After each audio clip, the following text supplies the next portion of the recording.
Alright everybody, welcome back to another Xvault gaming video. Xvault here, and today I want to go over something in regards to the PS5 SSD once again because, well, the news was on the lighter side and this has been coming up a lot recently again, and as early as yesterday morning there's a lot of topics and conversation in regards to that SSD and how difficult it is to install. So let's go on record here and set some things straight and have some of my thoughts and opinions on that as well. So without further ado, let's go ahead and jump to it.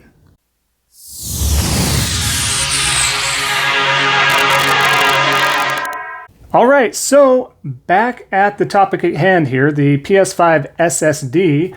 A lot of folks have been coming out and reiterating and rehashing already the SSD for the PS5 and just poking fun, making jabs. And it's not everybody. I'm talking about just the fanboys or fangirls or whatever you want to call it. Mostly the fanboys doing this. Not that there's not fangirls that are doing the same thing, but it's not, you can be, like I said, a fan of any platform that you want to. But when you start taking jabs for no reason, I don't understand. It's to stir the pot. It's to get the content going. It's to flame that fuel to say this product is better than yours for whatever reason. That stuff just is so annoying. It's so annoying. So I just kind of want to go on record straight and kind of address everything, right? So the Xbox, they have a proprietary SSD that you just plug in. You just plug it in the system, and that's great. That's great. And I'm happy it's simple, it's straightforward, and that is what it is. There's nothing wrong with that. I have no complaints to it. The only thing, if you wanted to take a jab at, is it's proprietary. What does proprietary mean? It means there's no third-party, distributor that can go ahead and make those readers, those SSDs, the hard drives, right? So, and the memory capacity and all that. So,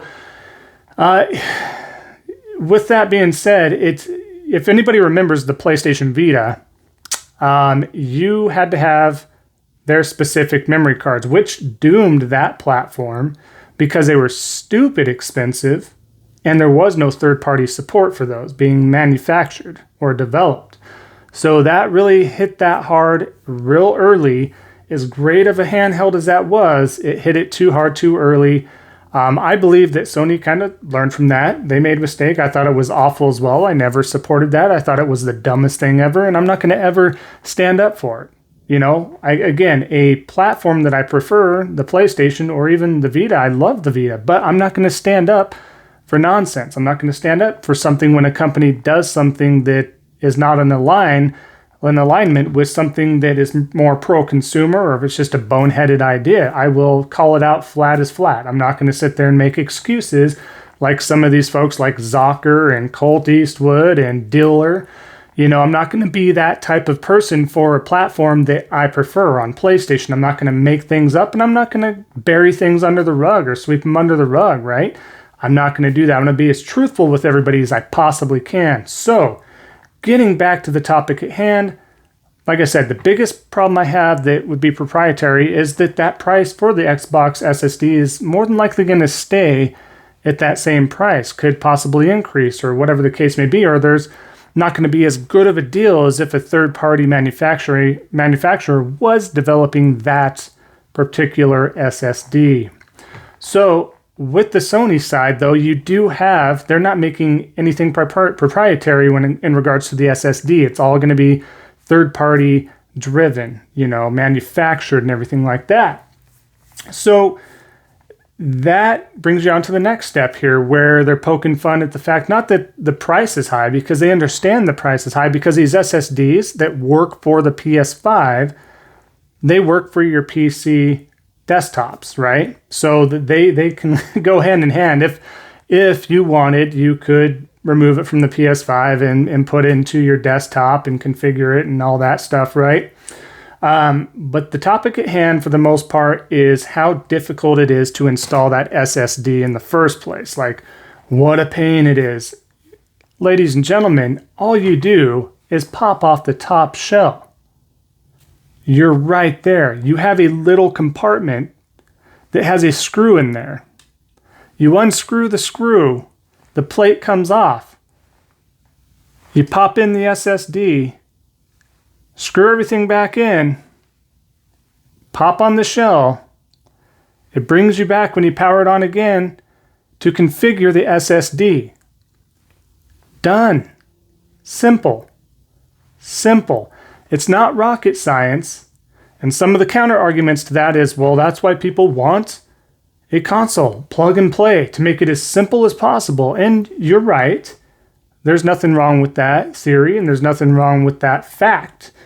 And that's exactly why a lot of folks do a console over PC, because your average gamer isn't going to be PC centric, right? They're not going to be like, I'm going to be a main PC gamer and not want to know the intricacies of everything, not want to have to get the max settings or this and that or the other. There's a lot of things you have to do when it comes to PC gaming, but it's still as simple as that. And on top of that, the SSD is inside the system. Nothing's hanging out of it on the front or back of it.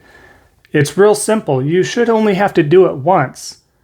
I would recommend that you don't get a 500 gig. I recommend, if you're going to save money, to get the 1 terabyte or higher. That terabyte or higher will add on to the already 500 gigabits of hard drive space. So now, obviously, some of that hard drive space is taken up by the operating system, such as every console and platform and everything else. But, so for the most part, you're going to get that 500 gigabits of hard drive space. And with that SSD, so you're getting, if you get a 1 terabyte SSD, you're going to get that on top of the 500. So it's 1.5, you could figure, or close to, whatever the case is. Most of the games will be fine. I've honestly, surprisingly, and yes, I have run out of space where I have to make room, but I have been fine with 500 gigabits of space, of hard drive space. And I know as the generation goes on, that might differentiate itself a little bit, but this is backwards compatible, mind you, and I do have a lot of PS4 games on there. However, I do take a look at myself and I'm like, do I need these 18 other games installed onto the hard drive? No, I don't, or even 10 or whatever. I'm typically wanting anywhere from 4 to 5 games at my disposal to pick from on the fly. It's pretty rare, even as someone like myself, which is more of a hardcore gamer and plays on a daily basis, I don't really shift around. And if I do shift around, there's a new game in that list of 5, at least for me. One of those is going to be deleted anyways. Why do I need it on there? However, I am more than happy to have, obviously, more games that you can handle on there, the easier it is, right? So it's different for everybody for sure. But the moral of the story is you've got these other people, like I said, Cold Eastwood, Zocker, Dealer Gaming, and so on and so forth, that are sitting there like it's the end of the world and how stupid Sony is for doing that and everything. It's like, you guys, if you enjoy your SSD and plugging in and it's simple, that's great. But you're being a fanboy when you're attacking and coming after another console for how difficult it is. It makes you look ridiculous. It makes you look ignorant because you're talking about, again, popping off a shell, unscrewing the plate, plugging the thing in, screwing it back in, pop back in, and it configures your SSD. Super simple. I'm sure everybody has probably in their life done something with a screwdriver, a Phillips screwdriver, right? You've replaced maybe a light switch plate. You've done anything. You've put together a gaming chair. You put together a small desk or an end table or anything like that. And it's 10 times more, screwing with a Phillips screwdriver, whatever the case is, you name it. The project's there, right? This is not a project. It is one screw and you're popping off a shell and putting everything back together, the two items back together. And then maybe, I see some of the things too. Well, you need a heat sink. Well, yeah, sure. Why not be overly safe? No one yet at this point has said you have to, for sure, get a heat sink, but it is a good idea, absolutely. There are also videos out there that show you can do the SSD and a heat sink separately that you can get for a third party as well for even cheaper. Insert that SSD to the heatsink, which again is really simple. How to put that in there, really simple. I'm not a very big hands-on, handsy dude, and if I can figure it out, man, I'll tell you what, the person that puts everything together, because I'm kind of a dunce of everything, is my wife. She's amazing at putting things together. She's the person to go to. I'm like, I'm not sure how to put this together. So if I can figure it out, I have plenty of faith in everybody else on how to put that together and install that. I promise you. And the PS4 was much more of a pain, in my opinion, to put that hard drive in there and put everything apart and all the screws. And you had multiple screws to do that. Nobody talked about that. The Xbox fanboys are not talking about that because they probably had no idea. It was never brought up because you could buy the console that had the terabyte or whatever in there. So not a lot of people could do that, or you can plug in the external. Sure, this is a different beast. The SSD is lightning fast. Not only that, but you can also have, or at least the latest reports are stating that you even get better performance once you put that in. Even faster load times and transferring and everything like that, which is insane because it's almost non-existent as it is, which is phenomenal. And it shows. And you got the Kraken compression and this and that and the other, which yes is different and separate from the SSD, but I'm just stating there's so many good things out of this. So what I'm saying, again, to circle around the moral of the story before I keep ranting too far on this videos is, those fanboys, they got to keep in check. Do the research yourself. Don't listen to somebody that's spouting off. If you get a lot of hate towards another console and it's very apparent or they're constantly poking at something, do some research. Do some research. And maybe realize that what you're doing, what you're poking fun at, is maybe not all it's cracked up to be. And maybe, just maybe, everybody can enjoy their platform of preference, and it doesn't matter. To each their own. But to call something out as being hard to do when it's very, very simple, again, makes that person look very ignorant and very foolish. So, you want to be a fanboy, but it's making yourself look very ignorant and foolish. Enjoy the platform of preference. Enjoy what you want. Have fun, whatever the case is. Just don't be acting foolish, I guess, is the moral of the story in my opinion. But let me know what you think. I'm going to wrap up the video. Just wanted to get that off my chest because it keeps popping up. Oh my gosh, it keeps popping up. And it makes them look so ridiculous. So ridiculous. So just knock it off. Because, if you like looking foolish, that's fine. That's totally fine. You do you. You do your thing. But I'm just pointing out the obvious here. It's not that difficult. I promise. I promise. So we'll wrap the video. Like I said, I appreciate everybody's support. Again, we did hit 110 subscribers this weekend. So we are 110 out of 150 for our next goal. I know we can do it. Thank you all so much for your support. Helps out tremendously. I love the growth. I love seeing what we see.